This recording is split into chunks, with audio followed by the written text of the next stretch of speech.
Mga kababayan, alamin na natin ang updates sa lagay ng panahon, partikular na sa bagyo na papasok ng Philippine Area of Responsibility ngayong weekend. Ihahatid sa atin yan ni Pag-asa Weather Specialist Charmaine Varilla. Magandang hapon, Ma'am Trixie, maging sa lahat ng ating mga tagapakinig na itong ulat sa lagay ng panahon. Sa kasalukuyan nga, easterlies pa rin na siya nakaka-apekto sa buong bansa at magdudulot yan ng maulap na kalangitan at kalat-kalat ng mga pagulan, pagkilot at pagkulog sa bahagi ng Caraga, Northern Mindanao, Zamboanga Peninsula, Barm, Davao Oriental, Davao Occidental, Sarangani, Sultan Kudarat, Siquijor at Palawan. Samantalang dito sa Metro Manila at nararating bahagi ng ating bansa, asahan naman natin yung chance lamang ng mga pulo-pulo at mga panandaliang mga pagulan, pagkilat at pagkulog, lalong-lalo na nga sa hapon.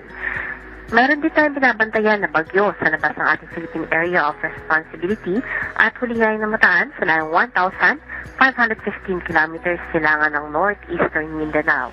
At kasalukuyan ngayon kumikilos pakanluran sa bilis na 20 kilometers per hour. May taglay na lakas ng hangin na umabot ng 75 kilometers per hour malapit sa sentro at pagbugso na maabot hanggang 105 kilometers per hour. Inaasahan na nga natin na maaari na itong pumasok dito sa loob ng ating Philippine Area of Responsibility bukas ng gabi o linggo ng madaling araw at papangalanan nga natin ito na si Bagyong Kaloy. Inaasahan naman natin na pagpasok nito sa loob ng PAR ay maaari itong humina dala ng hindi paborableng kondisyon ng hangin sa may bahagi ng ating karagatan. At maaari itong tumahak dito sa may bahagi o silang bahagi ng karagatan ng ating bansa na kung saan hindi rin natin inaalis yung posibilidad na maaari itong lumapit sa mislang bahagi ng Visayas at katimugang bahagi ng Luzon. Gayunpaman, magdala na lamang ito ng mga pag-ulan ngunit hindi natin inaasahan na significant or mananakas yung mga pag-ulan na maaaring dalhin ito. At kung titingnan din po natin sa ngayon, base sa ating tropical cyclone threat potential, ay meron tayong nakikita na isang posibleng low pressure area o mababang tsansa na maging isang ganap na bagyo sa second week or third week ng Mayo na kung saan maaari itong tularan yung track na tatahakin nitong si magiging bagyong si Kaloy. Kaya patuloy tayong matabi sa Pag-asa hinggil nga sa latest updates nitong mga madadevelop na bagyo at mga low pressure area.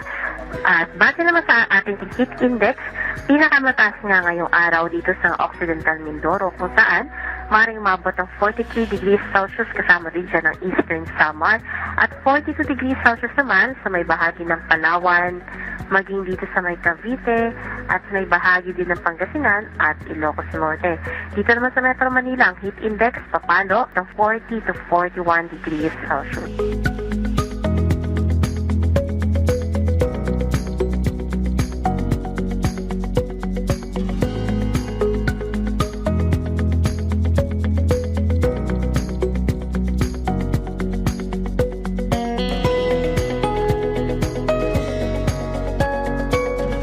Para naman sa magiging lagay ng ating dam,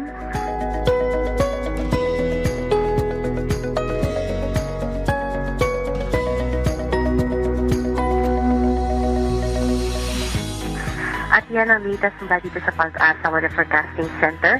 Charmaine Varilla, nag-uulat. Maraming salamat, Pag-asa Weather Specialist Charmaine Varilla. At yan ang update sa mga oras na ito muli sa pabago-bagong panahon maging listo dahil ligtas ang MyInfo.